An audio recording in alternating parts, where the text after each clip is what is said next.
A draw at Ibrox. A result that, if we're being honest, leaves nobody truly satisfied. All the build-up during the week was spent painting this match in black and white. Either Celtic would roll up, show why we're champions, and deliver a real statement of intent, or Rangers will make it 3 wins on the bounce and push the narrative that the tide was turning in their favor. Instead, what we got was something in between, something a bit more gray, a result that leaves us all sitting around wondering exactly how we feel about it. And let's be honest, Mel might just sum it up best. That was not a game packed with drama or quality, especially in the second half. It had all the hallmarks of a dead rubber. It felt like a fixture that, despite the noise and the rivalry, it didn't carry the weight it usually does. Maybe that's a reflection of the league already being done and dusted, or maybe it's just one of those games that doesn't quite spark. But either way, the emotions after full time weren't rage or elation. It was more like a collective shrug. Still, there were positives. A fair few, actually. Celtic controlled large portions of the game, compared to the last couple of derbies. Where we looked a bit lost in the press this time, we were able to pass through it with a bit more authority. Callum McGregor spoke about that post-match, and so did Brendan Rodgers. From open play, we were the team trying to dictate terms. That's our progress. That's the Celtic identity re-emerging in this fixture after they'd gone a bit quiet recently. Let's also not forget we were without 4 guaranteed starters. Kasper Schmeichel, Alistair Johnston, Dyson Maeda, and Nicholas Kuhn, all players. You'd pencil into the starting 11. None of them were available. And yet even with that, we went to Ibrox controlled spells of the match and came away with a point. Not the worst outcome by any stretch. Watching it back this morning, it became even clearer. Rangers maybe shaded it on chances, but not by much. We were more composed, more settled, and more purposeful than we've been in the last few derbies. There were passages of play that reminded me of the Celtic we've come to expect. Shifting the ball, probing, dragging the opposition around. But the final ball, that last bit of quality in the final third, just wasn't there. Crosses overhit, passes slightly behind the runner, shots blocked at the last second. It was all just a bit off. Adam Ida had 4 or 5 looks beyond the goal. He did score, but couldn't quite find the finish. The intent was there, the movement was there, the execution, not so much. And look, it's never going to be a walk in the park going to Ibrox. No matter what we think of Rangers' domestic form, and yes, it is easy to take the mick when you see the gap in the table. They've shown time and again they can turn.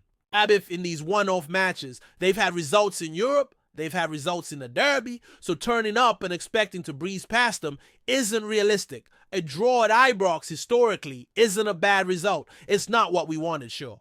But it's not a disaster either. We're still in a strong position to push for more silverware this season. And more importantly, we stopped the rot a bit. The last couple of derbies had gone against us, and this felt like a reset. That said, one lingering frustration from not just yesterday, but the last few meetings is that we're still too nice in this fixture. Too polite. Too reserved. Rangers come into these matches fired up, full of bite, full of aggression. Whether it's Cherney and his antics, Dujon Sterling posting nonsense after the game, Raskin being a nuisance every single time, or Todd Cantwell before he disappeared off the radar. They always have a few players looking to spark something. And us, it's basically Callum McGregor standing his ground. He's the only one who consistently bites back, who plays with that edge. The rest of the team at times feels like they're above the nonsense, which is fine when you're dominating, when you're winning everything. But when you're not, when the results are tight, that lack of nastiness matters. I'm not saying we need to be reckless or dirty. Nobody's asking for 2-footed tackles in the opening minute. But just a bit of fire. Let them know you're not going to be pushed around. Let them know that disrespect, whether it's throwing bottles or mouthing off on Instagram, isn't going unnoticed. Kieran Tierney coming in next season. And yes, we can talk about that as if it's happening because it's basically done. It's going to help massively. He brings that fire, that edge, that leadership, that attitude of you're not getting anything easy from me. And Alistair Johnston's return will be just as important. He's shown in past derbies that he's up for the fight. And that kind of mentality is exactly what we've been lacking lately. McGregor, Tierney, Johnston. That's the start of a spine with real bite. Add one more in midfield. Maybe a Scott. Brown type, which yes is easier said than done. And you've got a team that not only outplays Rangers, but outbattles them. And that's the balance we need. Because on the ball, there's no debate we're the better side. From open play, we were in control. Most of their danger came from set pieces. We were the ones trying to play. So if we can match them physically, if we can bring that bit of snarl back, the derbies will shift back in our favor more consistently.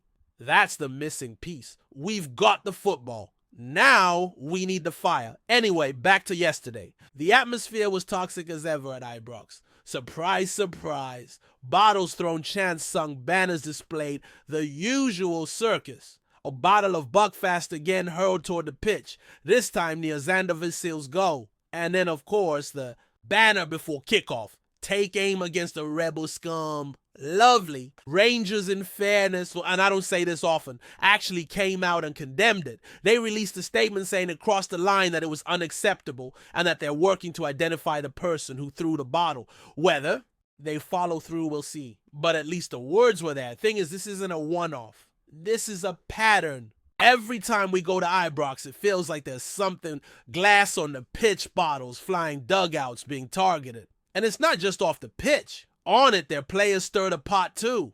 Remember the start of the year, Ari Engels getting pelted. Joe Hart diving for balls where they thought there was broken glass. It's just madness. And look, I'm not saying Celtic fans are perfect. We've had our moments. But if you list the last 10 incidents of real concern in this fixture, the vast majority are coming from one side. And that says something. Maybe it's frustration. Maybe it's a reflection of just how far ahead we are. Because that's the other part of this. Maybe for Celtic fans, this fixture just doesn't mean quite as much as it used to. The league's sewn up. The gap is massive. We're focused on Europe, on bigger goals. Rangers beating us is still the summit for them. Maybe that explains some of the hatred. Maybe that explains the edge. But whatever the reason, it's clear that the standards are different. And if we want to dominate this fixture again, not just win the title, but put them in their place every time. We need to bring that extra 10% of bite. We're almost there, just need to add a bit more steel. Let's talk about a few individual performances, then starting with the keeper, Xander Vasil. For a lad thrown into his first derby in that kind of environment with that lot launching. All sorts at him from the stands. I thought he handled himself brilliantly. He looked calm, assured, and didn't let the occasion swallow him up.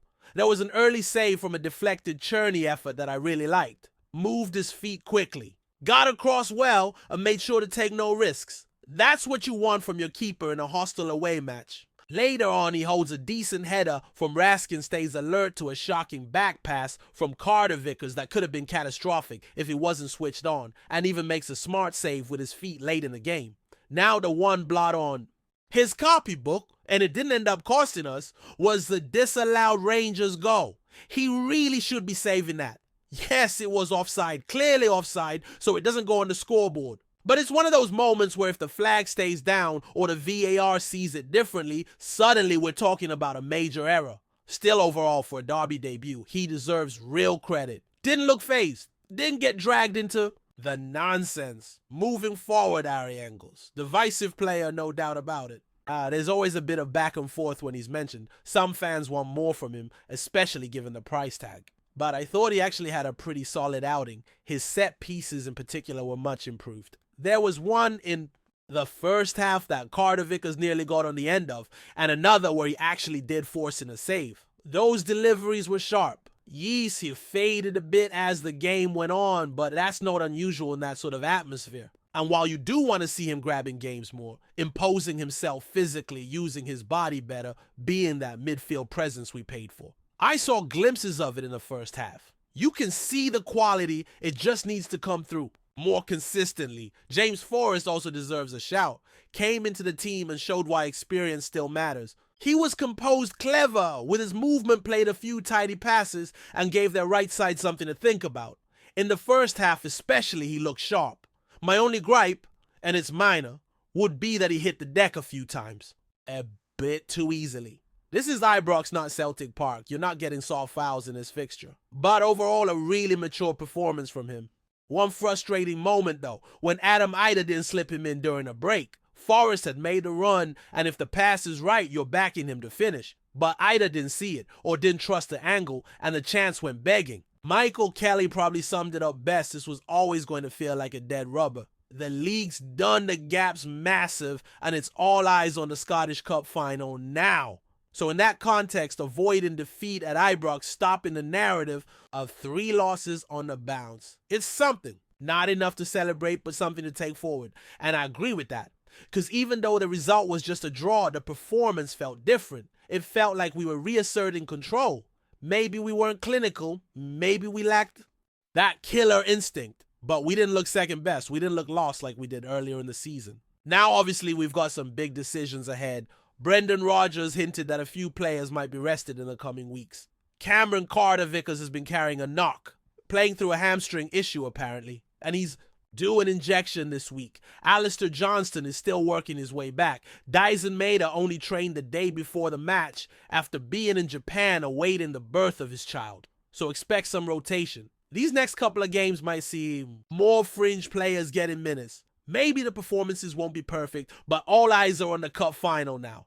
That's the big one. The one that seals the treble. Every decision Rodgers makes from now until then will be with that in mind. And when it comes to player availability, there's optimism. Johnston, Carter, Vickers-Kun, they could all be back in time. Maeda, if he heads back to Japan again, might miss one more match, but should be available for the final. Kun's knock wasn't serious, just a bruised knee from the Dundee United match. So we could be close to full-strength Barjata. One of the reasons all this matters so much is because a treble would be massive. Not just for bragging rights, not just for a trophy parade, but because it puts a stamp on this season as a complete success. And let's not pretend this campaign has had its bumps. There were spells where the performances dipped, where the football didn't look great. There were questions around Rodgers, the squad depth, the recruitment, but a treble would answer all of that. And while we're here, let's talk about those awards from Sunday night. Big night for Dyson Maeda, wins Player of the Year, Players Player, and top goal scorer. He's just been relentless this season. You can talk about his finishing or his final ball, but his work rate, movement, and influence in big moments is exactly why his teammates rate him so highly. Ari Engels won Young Player of the Year, and that raised a few eyebrows. But again, you look at the numbers, the involvement, the minutes, he's been important. Cameron Carter-Vickers' goal against Kilmarnock took goal of the season, and I've no arguments there. That strike was a belter. On the women's side, Shannon McGregor was a double winner, Player of the Year and Goal of the Season. Celia Barkley took Players Player, and Siofra Noonan finished as top scorer in her debut season. Kyle Ure got the Academy Award, and James Forrest picked up a Special Recognition Award.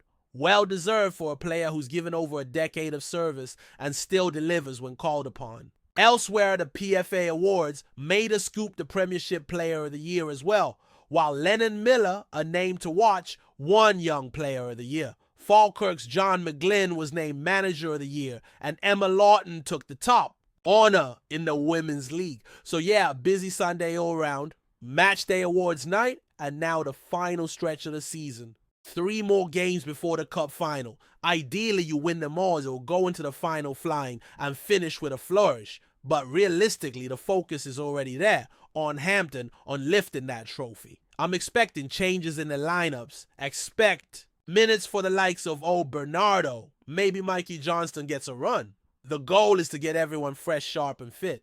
Trophy day will be a chance for celebration no matter the result. But Hampton is where the real statement can be made. In the end, as flat as that draw might have felt, it's not a bad place to be. We're champions. We've got a cup final to look forward to. We've got key players returning. And we've got a squad that with a bit more edge and aggression can dominate again next season. Rangers, another year, another season with nothing in the cabinet. No doubt we'll hear plenty from them over the summer. New manager, new signings. Fresh optimism. But we've seen that movie before. For now, we focus on what's ours to win, and we leave them to stew in another year of what-ifs. Before we proceed, subscribe to our channel and enable notifications to receive all exclusive news about Celtic FC. Don't miss any details about your favorite team. It's extremely important for Celtic FC fans.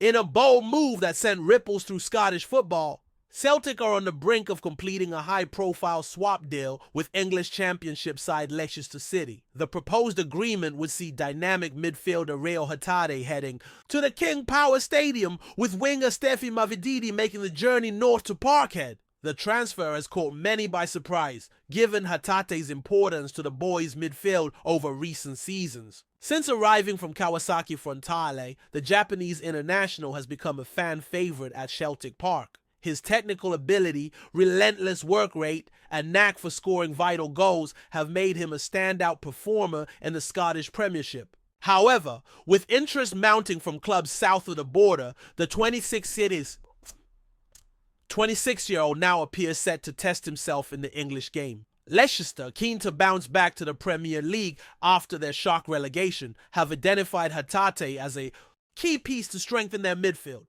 The Foxes are reportedly eager to finalize the deal swiftly, with Hatate seen as a player who can provide creativity and control in the center of the park. Heading in the opposite direction is Stephy Mavididi, a pacey and skillful forward who has been one of Leicester's bright sparks in recent campaigns. The former Arsenal youth product and England U20 international offers blistering speed and a direct style that should appeal to Celtic manager Brendan Rodgers. With the Hoops in need of reinforcements in wide areas following injuries and inconsistent form among current options, Mavididi could prove to be a timely addition. Though some supporters may lament the loss of Hatate, there's growing optimism that Mavididi's arrival could bring a fresh dimension to Celtic's attacking play. With Rodgers keen to inject more pace and flair into his squad ahead of a crucial stretch in the title race, this swap deal might be exactly what's needed to revitalize the team's offensive threat. As negotiations continue, the Celtic faithful will be watching closely, hopeful that the deal will strengthen their squad without weakening the heart of the midfield. One thing's certain, if completed, this exchange could be one of the most talked about moves of the summer in Scottish football. Hello, fan! Don't forget to like and subscribe to the channel, as it means a lot to Celtic FC. Also, share your opinion about the news in the comments below. See you in the next video.